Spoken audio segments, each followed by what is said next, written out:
What's up with y'all today? How y'all doing today? Hey man, I'm blessed. Another day of sobriety, right? Got to wake up in my own bed today and not in prison or jail. Hey, that right there speaks volumes for me, right?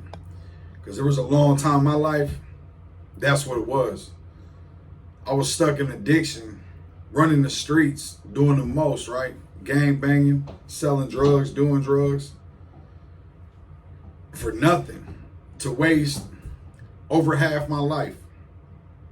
But see, the difference today is I got almost 4 years sober. I got 4 years out of addiction. I've been sober 4 years, right? That's awesome, man. That itself speaks volume. You know, I don't judge people today. I truly, honestly don't.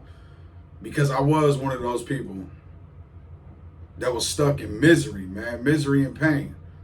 That's one thing that I know, man, is misery. And see, I also know that it's not something I like, man. It really, truly ain't, right? I realized after multiple incarcerations, multiple rehabs, being homeless, overdoses, that just wasn't the life for me, right? See, today I work in a treatment center, strictly helping others that struggle with addiction, man. Ones that struggle with mental health. Because we all know mental health is real. It truly, honestly is. And it takes a lot for a person to get sober. It really does. But it takes a lot to chase the streets. Man, it's tiring. Long nights, sleepless nights, trying to feed your addiction, right? And, you know, I remember sitting in Westville and 4 of my best friends was on the same dorm with me. And we would sit around and we would bullshit and talk about all the times we had in the streets, the girls we was with, the money we was making. But nobody ever wanted to own up to begging our peoples for $10, lying to our kids when we tell them we'll be right back, take their diaper money and go spend it. That's the shit I did, right? I know, man, it sounds bad, but it's facts, man. That's what it was. And a lot of my homeboys that I was down with was the same exact way. But see, when we get caught up with people, we tend to forget about all that stuff because we don't like to tell people that stuff. We don't want you to know that that's the things we was doing. We want you to think that we was out there getting it, running the streets, just making millions, right? We weren't doing none of that. I know I wasn't. And the ones that was with me, they wasn't either. Now, they was all good people. They're still my homeboys. I love them to death. But see, today, we're on different paths, right? So my life don't consist of waking up, hitting them up. Hey, what's good? What we doing today? Woo, woo. I don't do that. Today, I'm a voice for felons. I'm a voice for drug addicts. I'm a voice for the parents. Today, I got one hell of a relationship with my son. All because I'm sober, man. That's the only reason I got this relationship with him is because I'm sober. And you know them times I was in prison, walking the track with my homeboys, I used to always look up at the sky like, damn, there's got to be something different, man. There's got to be. This is not what I want, man. I do not want to die in prison. I do not want to die a junkie, a piece of shit, a nobody. I used to tell myself when I die, man, I want to leave a legacy.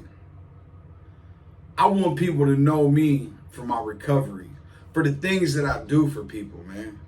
Not for the things that I've done in my past, but for what I plan on doing in my future, right? So when I was released from prison, March 21st, 2020, I made that decision to never look back, to keep moving forward, right? And I have. I have built a community that is amazing. Felonies to recovery, man. it's amazing. It truly, honestly is. The things that come when we make a decision to stay sober and do the right thing is amazing. I know for me it is. To be able to be that guy now that people call and ask for advice on recovery, to be able to go to places and talk with struggling addicts, to get invited to do that, man, is crazy because, like I said, I never ever thought I would ever do that. But I knew deep down in my heart that that's what I wanted, right?